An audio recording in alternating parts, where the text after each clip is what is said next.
दोस्तों, अगर आपके सपने आपके मुसीबत से बड़ी है ना, तो आपको सफल होने से कोई नहीं रोक सकता। जी हाँ दोस्तों, आज के इस वीडियो में हम एक ऐसे स्टूडेंट के बारे में बताने वाले हैं जिन्होंने अपने माँ बाप के खुशी के उनके सपनों को पूरा करने के लिए खुद को यानी अपने आप को पढ़ाई की भट्टी में झोंक। दोस्त, इनके पिताजी सड़क के चौराहे पे जूता पॉलिश करने का काम करता था और दोस्त जूता पॉलिश करके उससे बहुत मुश्किलें से जो पैसे आते थे उससे 2 वक्त की रोटी जुटा पाते। लेकिन दोस्तों, कभी कभी बहुत ये सोचता था कि आज काम करता हूँ और आज ये काम मैं कर रहा हूँ, लेकिन भविष्य में कभी भी अपने बेटे को ये काम करने नहीं दूंगा। दोस्त, इनका सपना था कि आज हम जिस हालत में जी रहा हूँ, जिस मुसीबत से झेल रहा हूँ, मैं नहीं चाहता कि मेरे बेटे भी इस मुसीबत से झेले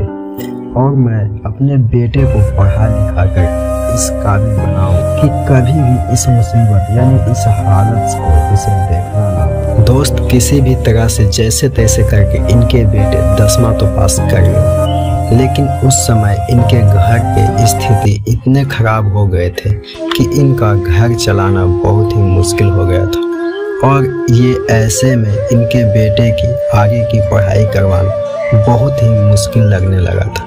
दोस्तों, इनके माता पिता का जो सपना था, जो सपने देखते थे, इन्हें ये लगने लगा था ये जो मैं सपना देख रहा हूँ शायद ये पूरी होगी या नहीं, ये बहुत ही मुसीबत से भरी हुई दिखाई देने लगे। दोस्त, अब तो इन्हें ये भी लगने लगा था कि मैं अपने बेटे को आगे की पढ़ाई पूरा कर भी पाऊंगा या नहीं।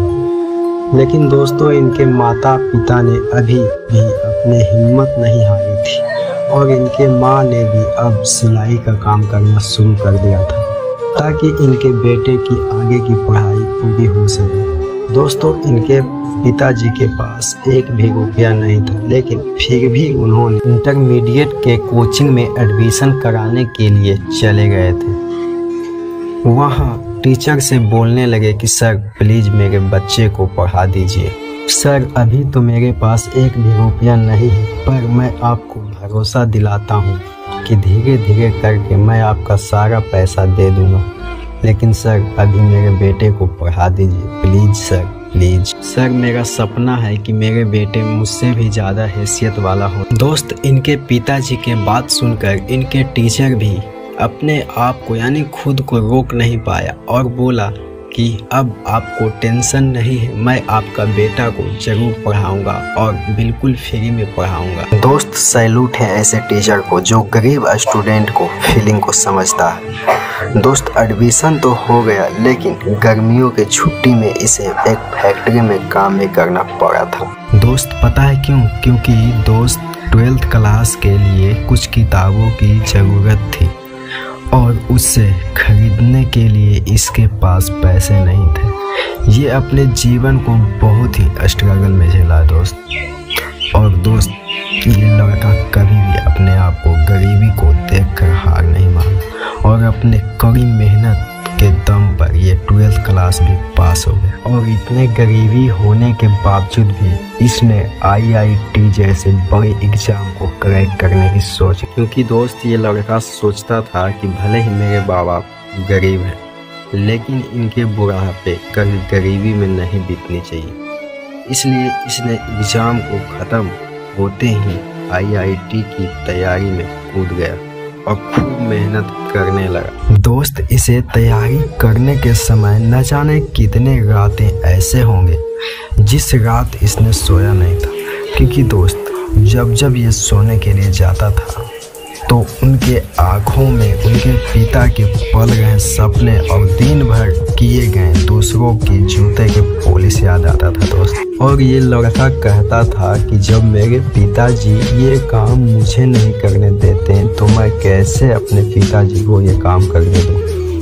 जल्द से जल्द सफल होकर मैं अपने माँ बाप को नाम रोशन करना चाहता हूँ और इस काम से छुटकारा दिलवाना। और दोस्त, इसने इतना मेहनत करना शुरू कर दिया कि इतना अपने आप को रगड़ा, इतना अपने आप को प्रयास किया, इतना मेहनत किया कि इसने पहले ही प्रयास में ITI जैसे बड़े एग्जाम को क्रैक कर लिया। और दोस्त, एक सड़क पर जूता साफ करने वाला का बेटा ITI कानपुर का स्टूडेंट बन गया, जो न जाने कितने दोस्तों का ये सपना होता है IIT कानपुर।